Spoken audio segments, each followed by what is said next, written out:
Okay, enough about poker chips. Let's talk about energy. And chapter 10, section 10.1 of the book, I think, does a pretty good job of introducing the basic energy model. And we're going to go through that here and before we get into the nuts and bolts and the equations and all that stuff.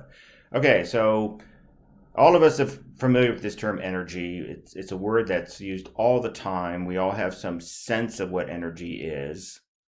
But in physics, like with a lot of things, it's going to be a little bit more precise in how we use it. But let's get started with this idea of forms of energy. And okay, so I think the book it talked about there's chemical energy. That would be the sandwich you had for lunch today, or the gasoline you put in a car. There's thermal energy, so a cup of hot tea has thermal energy, where it certainly has more thermal energy than a cup of cold water. Although cold water actually does have thermal energy. The only thing that doesn't have thermal energy would be something at absolute zero, but that's another topic. What else do we have? Some things are elevated in a place where there's gravity. That's gravitational potential energy. Some things are moving. That's kinetic energy. Some things are squished or stretched temporarily. I mean, they can snap back or pull back, and that's called spring energy.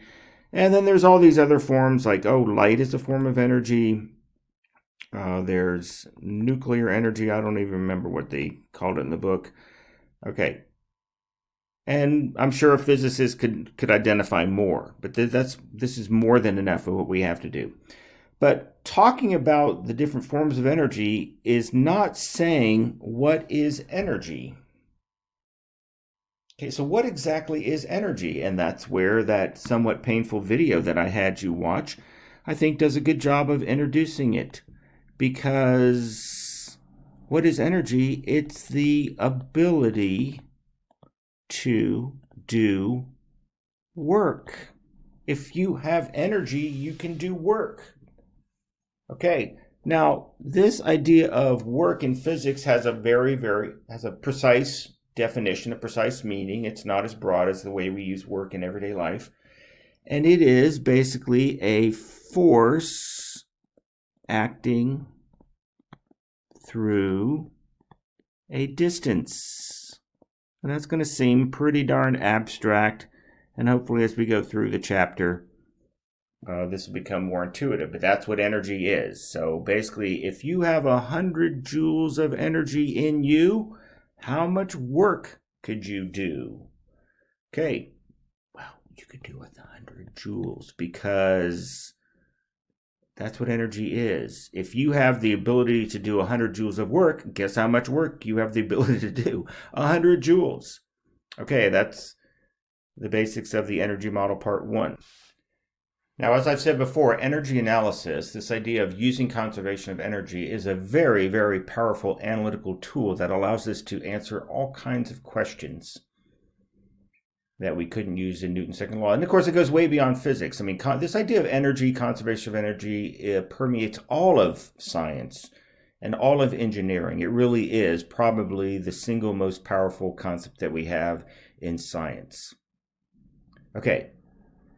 But there are these basic rules. Okay, so that's the big picture. Energy is awesome. We can do things. But how does it work? And even before we still get into the nuts and bolts, I want you to have this very clear sense of how do you approach energy analysis.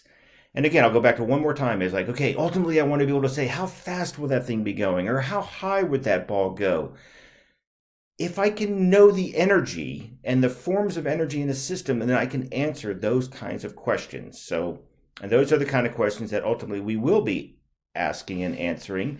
But for now, we're still big picture stuff is, okay, well, how do I approach energy in a system? And there are three basic rules that will apply in all of our situations. And the first one is, you know this, is that energy is a conserved quantity. Energy doesn't spontaneously come into existence, and you don't destroy it. Many people have claimed over the years that they can create energy, and every time their ideas have been trashed. Sometimes people make the honest mistake of, oh my gosh, I think I just destroyed some energy. Scientists, of course. But under further analysis, they realize, oh, I didn't actually destroy energy. It was just hiding, and I didn't notice that it went off into this corner and hide. So there is no situation where we have ever observed energy being spontaneously created, even not without the spontaneous, ever being created or destroyed. Energy is a conserved quantity. Okay, the next rule is energy in a system can't be created or destroyed, but it can transform. It can go from one of these forms of energy, and we can, oh gosh, gravitational, oh no, my goodness, now it's kinetic energy and all that stuff. Okay. All right, so energy can transform from one, sorry about that, can transform from one form of energy into another. And the last key rule is that energy can be transferred into or out of a system sometimes. Okay. I mean, it isn't, but there are rules associated with that. All right, so let's just look at a hypothetical situation, some system. Okay, so we've got some system. I have no idea what it is. I don't know how complicated it is. I don't know how simple it is. I don't really know what's going on. But the one thing I do know now that I've written that capital K is something is moving, because something in this system has kinetic energy.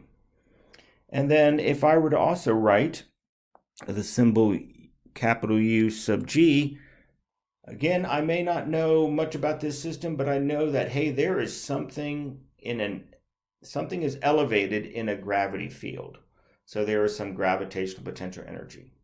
And if I were to write this, E chem, I don't know exactly what's going on, but I bet there's a peanut butter sandwich in there or something like it, okay? There's something that there are chemical bonds involved, and we're not really going to talk much about chemical energy at all because that is a source for chemistry. But hopefully in chapter 10 you realize, okay, things that have atomic structure, if they're being held by chemical bonds, then some of these bonds are more energetic than others, and that's all about chemical reactions and stuff like that.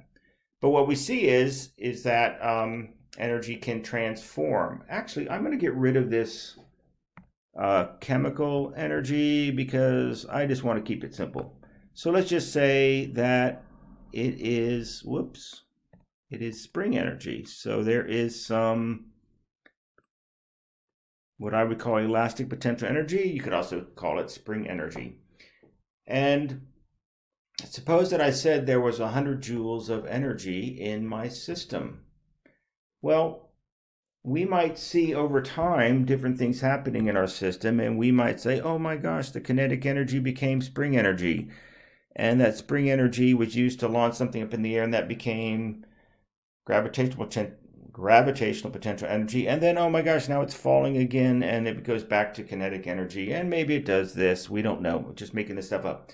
But in this whole circumstance, energy transformations don't change the amount of energy in my system. If I have what in the book was described as a closed system or an isolated system, then I don't care how many energy transformations you have, you're still going to have 100 joules of energy. All right, let's look at one more last system here in this big picture video, and that is the idea of, suppose you have some system and there's 200 joules of it. By the way, joule, capital J, lowercase j, if you're going to spell it out, is our unit for energy. It's actually also our unit for work. We're going to talk a lot about work in this unit on energy. All right, so if I have a system that has 200 joules of energy, I don't care what form it is, but then I see transferred in, I have something goes on where it gets another 200 joules of energy. Can you tell me how much energy is in my system? Yes, 400 joules. So energy can be transferred into a system.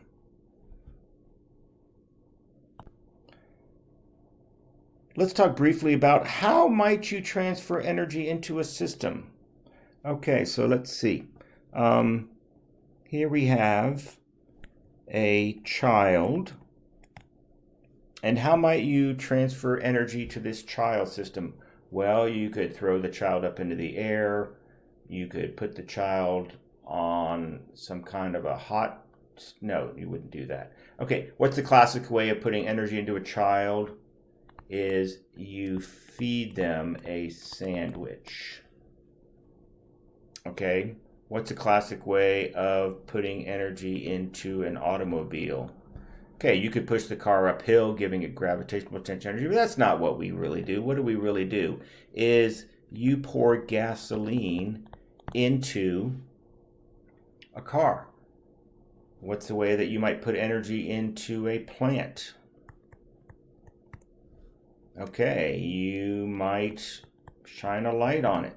So there are lots and lots of ways of putting energy into a system. And we're not really going to talk about any of those because we're going to limit ourselves to the only form of energy that the only way that we're going to transfer energy into or out of our system is by this idea called work. And that will be the subject for our next video. So that is, this idea of work is so important in chapter 10 because that's how we're going to put energy into a system. It's not how we put energy into a car. It's not how we put energy into a child generally. It's not how we put energy into a plant generally, but it is how you put energy into a mechanical system. More on that in the next video.